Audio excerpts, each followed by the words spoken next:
இருக்கு அப்படின்னு பாத்துக்கோ. எனக்கு நிம்மதி வேணும் அப்படின்னு சொன்னா பால் அபிஷேகம் பண்ணிக்கோங்க. எனக்கு வாழ்க்கையில நோயற்ற வாழ்வை வாழணும், தயிர் அபிஷேகம் பண்ணுங்க. அதே சமயத்துல எனக்கு குடும்பத்துல நிறைய பிரச்சனை இருக்கு, எல்லாமே சால்வ் ஆகணும், இளநீர் அபிஷேகம் பண்ணுங்க.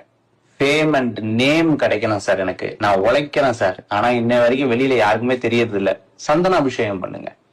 எங்க குடும்பத்துல எல்லாமே சேர்ந்து ஒட்டுமொத்தமா மனுஷனுக்கு எப்பவுமே ஒரு ஆசை இருந்துட்டு இருக்கும், சார் நான் போறேன் எனக்கு எல்லாமே கிடைச்சா நல்லா இருக்குமே சார் அப்படின்னு விபூதி அபிஷேகம் பண்ணலாம்.